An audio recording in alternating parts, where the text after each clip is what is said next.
Кыз элим, барыңыздарга ден соолук, үй бүлөңүздөргө ынтымак. Ушул учурда эң биринчи ушул келген жаман оорудан шыпаасы табылып, эч ким оорубасын деп ушу Кудайдан тиленер элем. Мына ушул оору келгенден кесепетинен бардык нерсе да токтоп калды. Мына жаз күз күрөш дегенде, жаз келгенде талаачылык жумуштарыбыз токтоду. Андан башка дагы иштеп аткан иштердин баары токтоп. Көпчүлүк адамдар бир айга бир даярдап койгон азык түлүктөрү дагы азайып кетти. Айлыктан айлыкка жашап аткан адамдар дагы ичинде кыжалат болуп, бушайман болуп, мындан аркы жашообуз да кандай болот экен 1-2 айдын ичинде деген болуп, өздөрүнчө жашоолорунда бир кыйынчылыктар пайда болгон сайын колунда барлардан, өзгөчө атка минерлерден, мына ушу өнөр посттордон, депутаттардан, чиновниктерден жардам сурай башташты.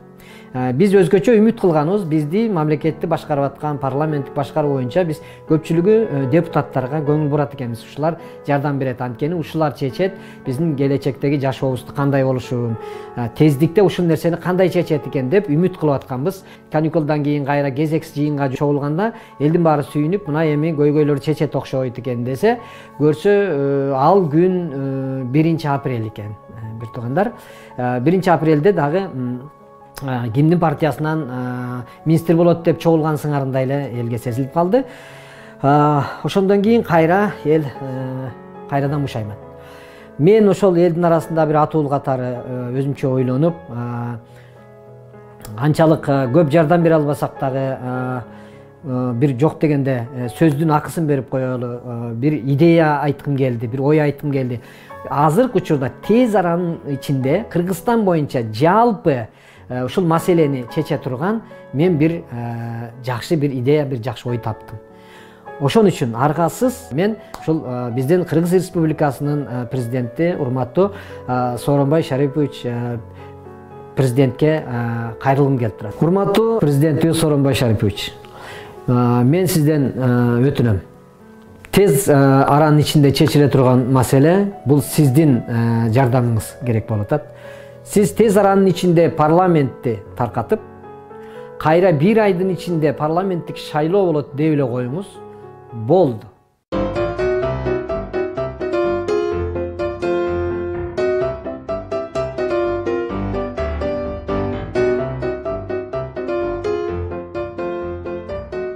Alandan keyin göre beresiz.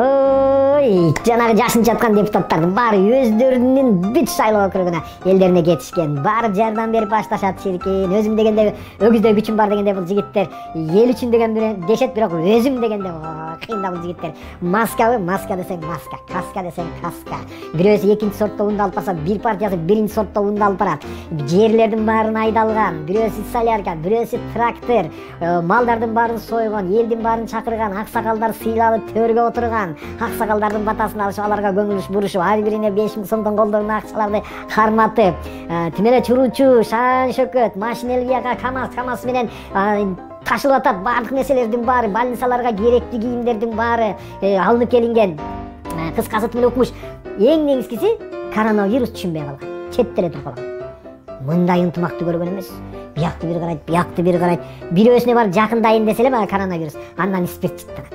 Шайлоочу да эч кимисине жакындай албай эле туруп калат. Мынакей бир айдын ичинде 5 айлык бардык проблема чечилет. Ар бир үйдө азык түлүк толтура, даяр, керектүү кийимдер, баягы өздөрү таркатып аткан кальяндардын ордуна бизге ошо маска-саска окшогон керектүү нерселердин баарын элдерге таркатып берген. Ана көрүп алгандан кийин 5 айлык запас даяр болгондон кийин эмне кылабыз биз? Андан кийин эле президентибиз бир себептер менен шайлоо өзүнүн убагында өтмөй болду деп койсо, болду, биз кайрадан үйгө кирип кетебиз. Жан баштап жаткан сонунда деп кыргыз кыялданып, кийинки шайлоого чейин жата беребиз. Ушинтип кыймылдатпасак кыйын болуп калды окшойт. Эл үчүн деп аткан депутаттарыбыз эл үчүн деген эмес, өзүм үчүн дейт окшойт көбүрөөк.